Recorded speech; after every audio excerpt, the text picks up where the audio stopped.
recording. Hi, Mom. Hi, Joseph. You want to introduce yourself? I am Joseph's mom.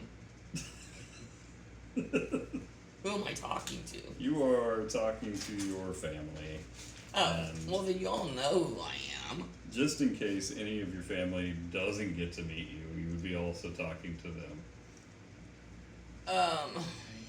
I am the matriarch of this family. My name started out being Beverlie Patrice Ganley, then it switched to Beverlie Patrice Beam for a lot of years, and it switched to Beverlie Dunlap, and which I really wanted to get it changed back to Beam. I haven't done that yet because it costs money, and every time I turn around, I need something new. And I am Joseph's mother and Jim's mother. I used to have some grandchildren. I have one. His name is Sebastian. And I'm a mother-in-law, a mother, a grandmother, a great-grandmother. I have two great-grandsons, Theo and Leon. So, yeah. Alright, I've got a few questions. I think some of them you'll probably go a little deeper in, and that's fine. I'm hoping anyway. Okay. If this is just yes, no answers, then we'll go really fast. Okay. So, tell me about where you grew up.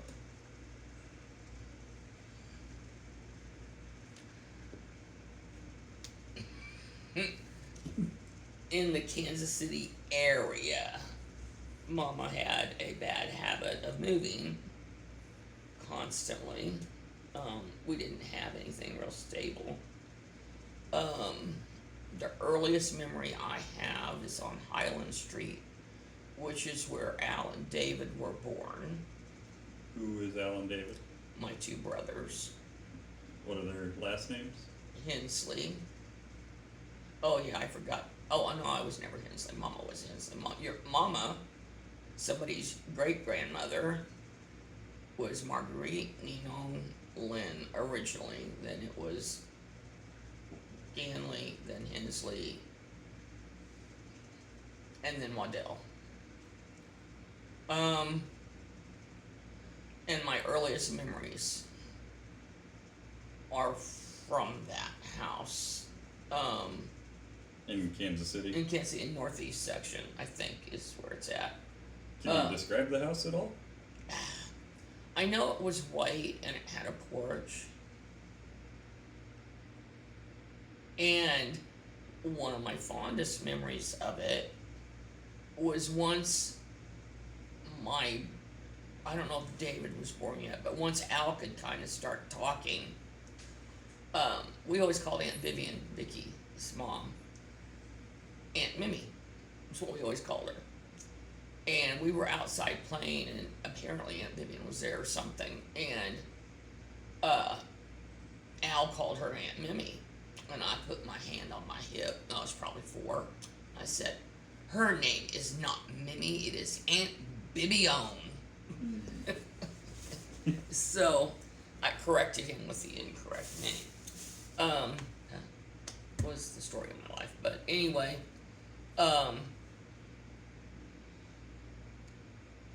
I think from that house, and I think it was in Northeast, I think from there we moved to the greenhouse in Gladstone. Because I went to kindergarten from there. I remember standing in lines to get our little sugar cubes for polio at the schools. It was a new thing. It was a big deal. So the whole families would stand in line. And I wanted another one because they were really yummy, but they were really pretty. They were little white sugar cubes with a little purple swirl in them. And I thought they were really cool. But the greenhouse, we called it the greenhouse. It was on Summit Road in Gladstone. I could probably still get there. That's also in Kansas City? In Gladstone. Okay. Near Kansas City? It's an outskirt of Kansas. It's all part of Kansas City. Okay.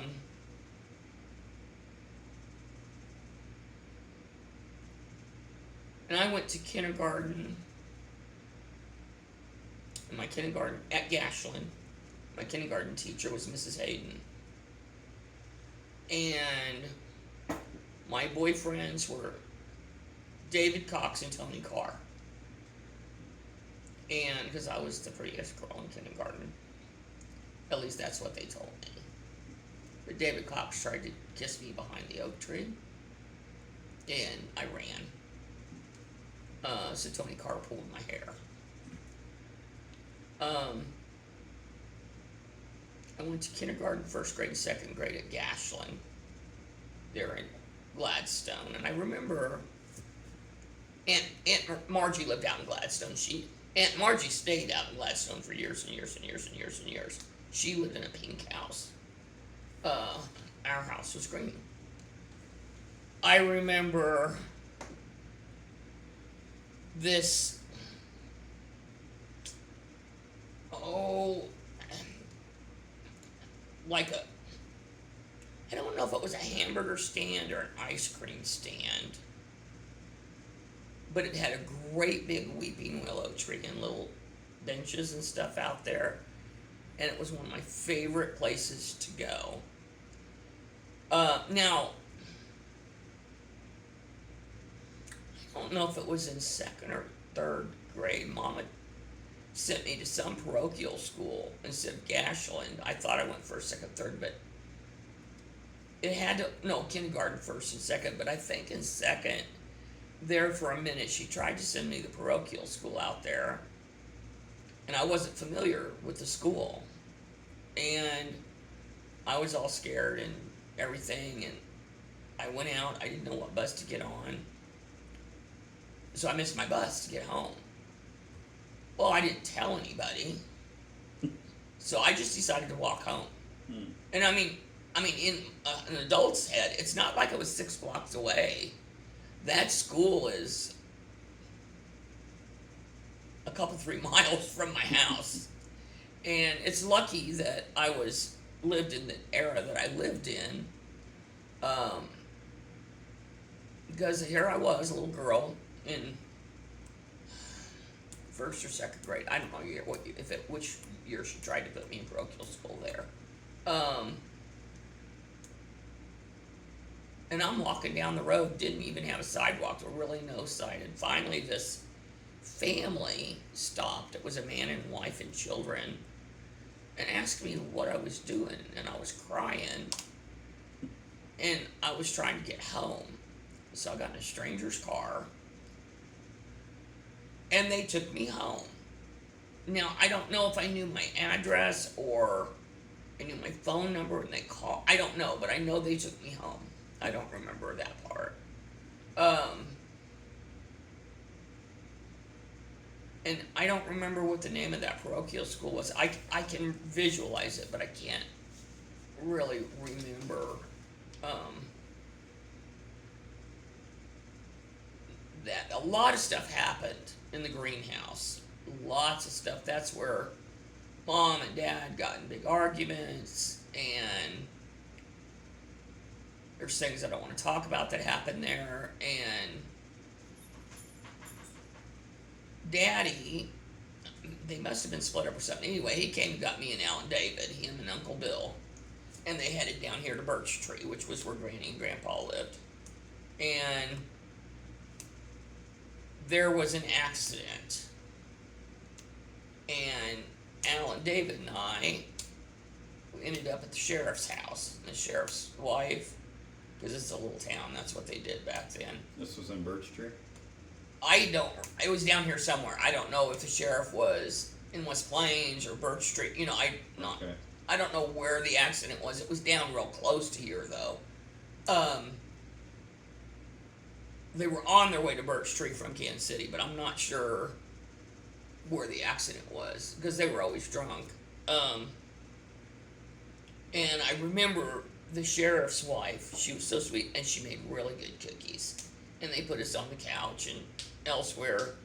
And then the next day, Mama got down there and she came got us from Kansas City, and she was really mad. back on Denver Street, I forgot a real significant thing happened there.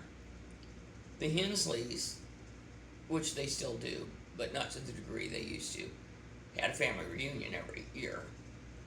And Aunt Barbara and Uncle Bob, I wanted to go, and Mama wasn't going.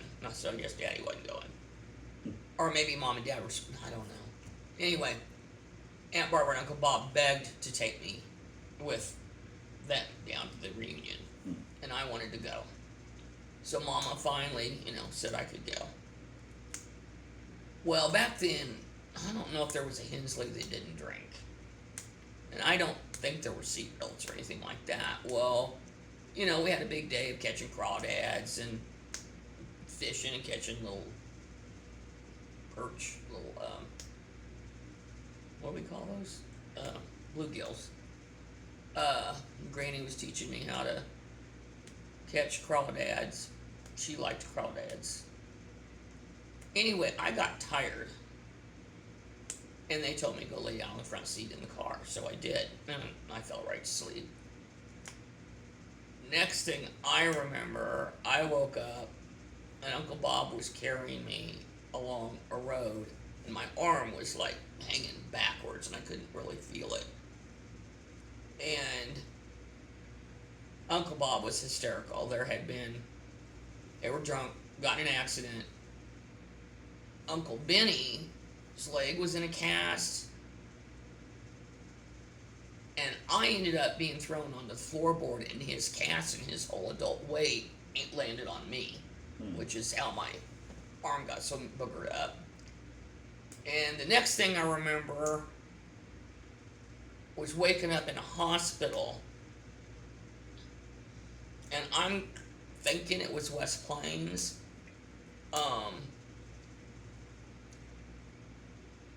And I remember I was all bandaged up and everything hurt. And the little window in the door, I saw Mama and Daddy's face. And when they came in, I cried and I said, "Oh, Mama, oh, Daddy, I knew you'd be here." Well, the doctor told her it needed to be amputated, which I didn't even know what that meant. And she wasn't having any part of that. She was not having any part of that. And so she put me in a car and took me to Kansas City. And they too said, it needs to be amputated. It was all just crushed. And so she took me somewhere else and they said, "Well, we think we can, save it." And they did some stuff with wires, but they must have taken them out or something because I don't think I still have wires in that arm. And I remember when they took that cast off, and by the time they took that cast off, when it happened, we lived in the house on Denver. And I remember Aunt Barbara and Uncle Bob signing my cast, and they felt real bad, and they apologized to Mom, and blah, blah, a million times. But by the time they took it off, we lived in Gladstone at the greenhouse. Because I remember where that office was in Gladstone, and it sounded like a great big bumblebee when he did it. And my arm was really skinny, and it stunk when he took off the cast. It was on there a really long time. Anyway, so the second house was the greenhouse. A lot of bad things happened there. At one point, all the wives had left all of the husbands, and Mama and her 3 kids lived there. And Ann and her, I don't know if Bobby was there yet, but 2 or 4 kids lived there. And Aunt Vivian and her, I don't know if Michael was born yet, but Vicky and Bill were. And so there was, and Mary, our nanny, governess, housekeeper person, she was there. Mama, Aunt Vivian, Aunt Ann, and all of us kids. It was a 3-bedroom house. A real fond memory, though. I think it was the first year we were there. My favorite flowers were lilacs, and I'm still very fond of them. And my dad went to Waterworks Park and dug up a lilac bush and brought it out there and planted it, and it's probably still there. but he did that for me. I remember the ice cream man going by, and what Daddy would do is he'd give us little, not shovels, they were spades, and for every 10 dandelion, or every dandelion, he'd give us a penny. So every day we only needed to dig 10 because it was 10 cents to get a popsicle. And I don't know if we actually got the roots or not, but in theory we were, Helping. we were helping. And we'd do a penny a piece. We would each get a dime and we'd get our popsicle. So he had me working at a very young age.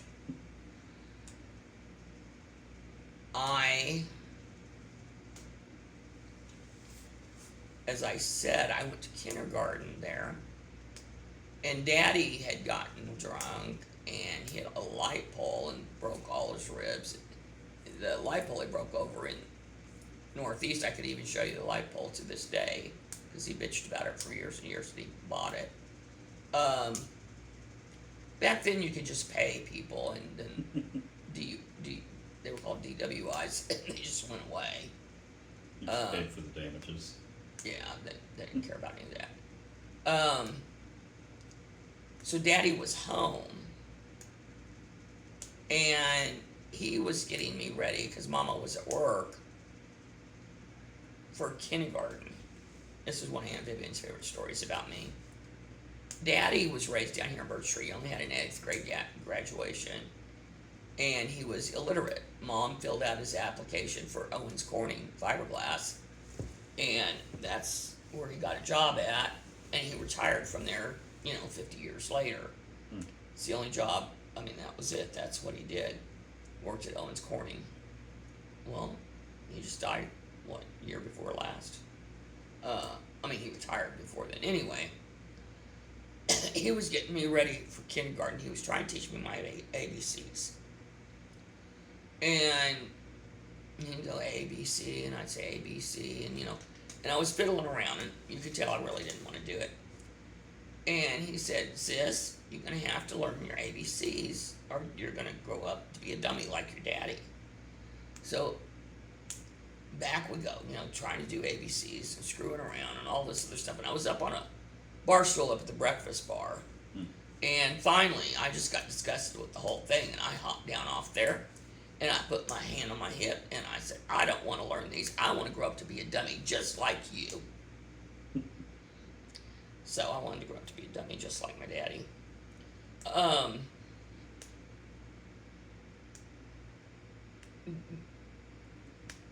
But I apparently did go on to it. Now, Mom, you were supposed to be 5 by September 1st. My birthday is September 11th. So my mom went and erased one of the ones on my birth certificate so I could go to school. Yes, she wanted rid of me. So that's how come I ended up starting school at 4 by 10 days. But Mama started her criminal behavior back then. From there, we moved. Mom and Dad were split up. We moved to Monroe Street in Northeast because I went to 3rd grade there. That house is still there, and we didn't have Ann's kids, but we had Vivian and her kids, and Aunt Dee was living there. I think Aunt Dee was pregnant. And that's where Mom got in the great big fight with Aunt Beverly. And Aunt Beverly was my very favorite aunt. And she and I were thicker than water. And she was the only person ever in my whole life that I was her favorite. I was never anybody's favorite but my Aunt Beverly.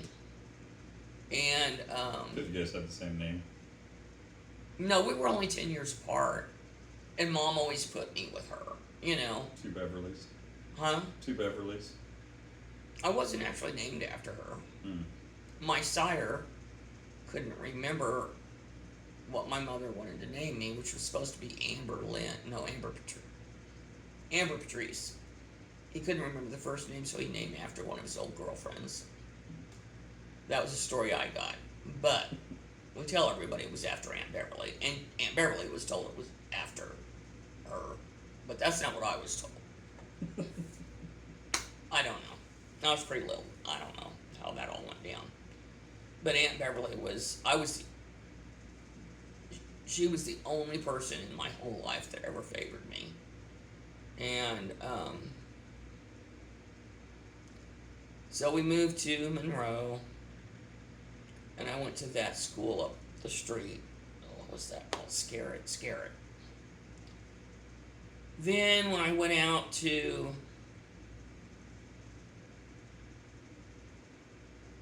I don't know where I was.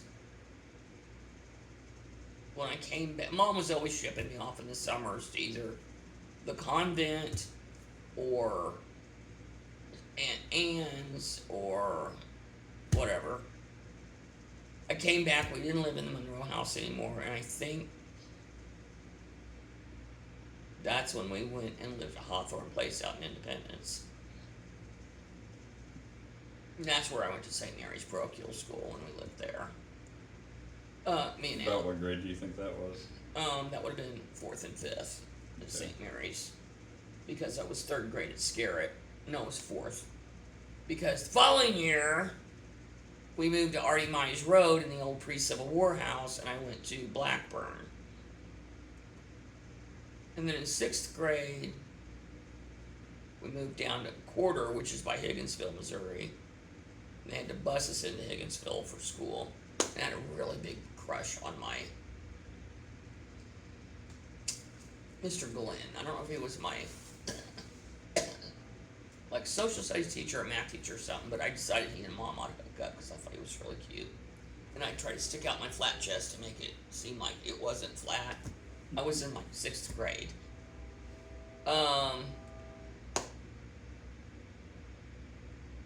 And Mom was with Joe at that point. She was with Joe. She got with Joe when we lived on Monroe because it was over Joe that she and Aunt Beverly had the big falling out in Don Ledgerwood, which was Aunt Beverly's. I don't know if he was her boyfriend or husband at the time, but she ended up marrying him and having Shauna and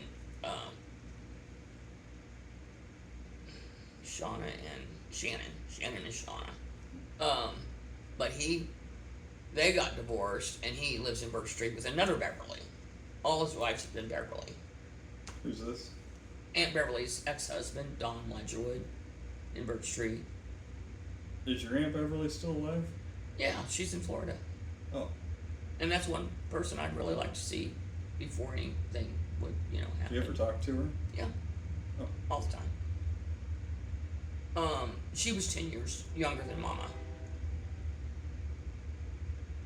Uncle Bob, Aunt Ann, Aunt Margie, and Mom were supposedly from her husband, Robert Lynn. Aunt Beverly and the 2 sets of twins were from Hadley, whoever hell he was. And all those babies went up for adoption. Mom and Ann were sent to the convent in Omaha to the House of Good Shepherds. Mom was there from the time she was 12 to 18. The nuns raised her. And Ann didn't have to stay there very long. She's gone the minute she could, split. And then she got pregnant and married and all that stuff.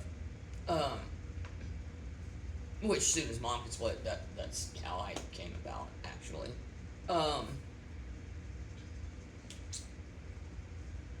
What house were we in? Higginsville? Is that what you said? Okay. We were from 6th grade. 7th grade, we were back in Northeast. All around Kansas City. Yeah, now, Higginsville is the only one that's not actually a part of Kansas City. All the other ones is all Kansas City. Okay. And I don't know where the hell we lived. Oh, no, we were at Hawthorne Place is where we were when I went to St. Mary's at 4th grade. And then 5th grade I went to Blackburn. 6th grade was Higginsville. And then somehow, I don't even know where we were living, but I know I did junior high at Northeast Junior High in Northeast. So we had to live over in Northeast again. Hmm.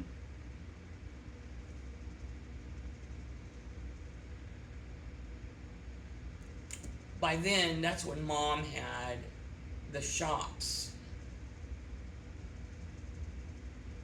She had the big drapery shop on North Oak Traffic Way. And we had the shop at home. And I was helping Bonnie Cannon, which was Mom's best friend, who babysat for a living. And I was helping her, and she lived in Northeast. And our old caretaker, Mary, lived downstairs. She was sick and old and had to be close to her doctor. She ended up with pancreatic cancer, which is what killed her. So I was more or less staying with Mary, which is why I was enrolled at Northeast Junior High, which is where I met my two best buddies for a long time, Angie Brown and Teresa Davis. Teresa Davis and I are still friends on Facebook. Then, Mom and Joe split up. Mom lost the baby when we lived on Hawthorne Places, where she was pregnant at. Quarter came after Hawthorne Place. Well, I said that. That's right, yeah. Because Mom was still healing from her C-section when we went out there, and Sister Pat came to visit us at Quarter. Which is the nun I was named after, Sister Patrice. The one that had the most influence in raising Mom in the convent. And I used to go to the convent in the summers a lot. In Omaha. Omaha, Nebraska? Yes. Okay. How'd you get there? Train. Or bus. Train. By yourself? Mm. At like 5th grade? Yeah. Mom would send me out to New Mexico, and we took the El Capitan. But back then, they weren't stewardesses, whatever they were on the train. Kept an eye out on the kids. Really kept, really like kept. they do in airports nowadays. When they don't even do a good job. They really did take good care of us. I went out to Albuquerque on the El Capitan and back home many times. And up to Omaha, I think I'm lying to you. I think maybe Mom took me up there. And then she'd come get me. I'm pretty sure that's what happened. Then Mom and Joe, she had the baby, Leanne, and she told us all that the baby had died. And that's when we lived at Hawthorne Place. And my heart was broken because I had talked to the baby. I was sure it was going to be a girl. Back then, you didn't know ahead of time. And I talked to it and sing to it because I already had 2 rotten brothers. I wanted a sister. I was sure it was a sister. And I was correct. But anyway,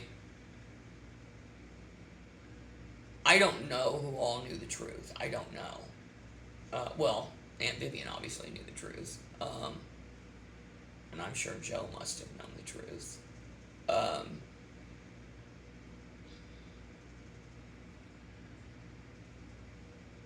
Then we pretty much started living at the shop on North Oak Traffic Way. And that's where we were at when Mom took us to Europe. And that's when things kind of started falling apart. I remember Mr. Kincaid was a man she dated for a few minutes. He really liked Mama, but she was still hung up on Joe.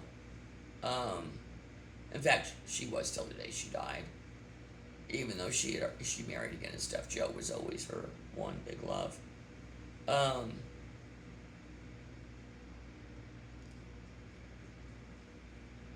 After Europe,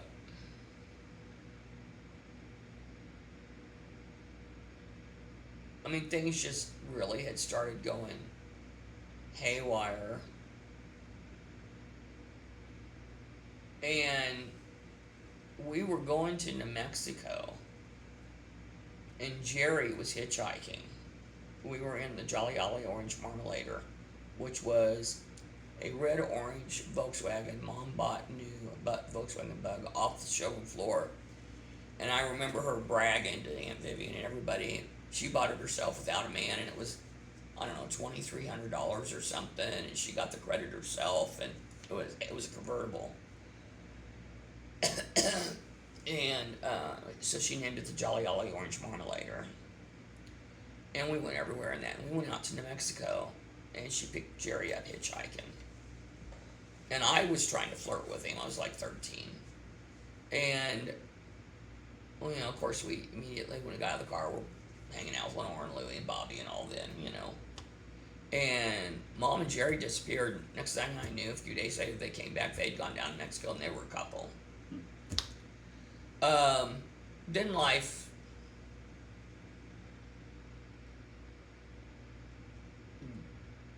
changed. And then from there, we did not live around Kansas City anymore. And that was, you said right around freshman year-ish? Yeah, I was 13 when we went to Europe. Yeah, and no, not freshman, I was... 8th grade. Yeah. And then a bunch of stuff happened, and I don't even know what the original question was anyway, that's where I lived.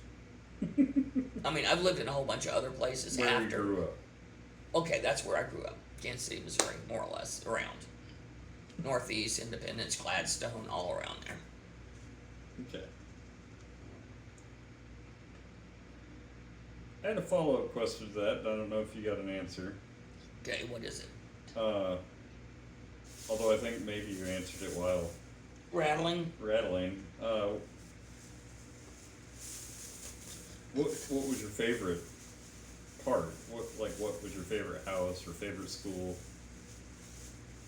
and all that?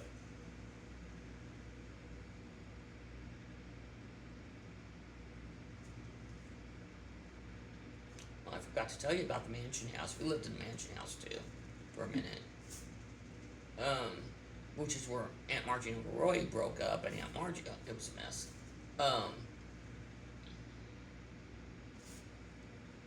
I was in 5th grade at that house.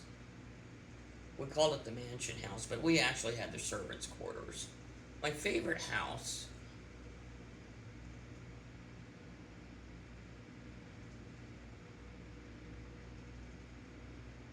I don't know that I had a favorite house. Okay. We didn't live anywhere very long. Too many?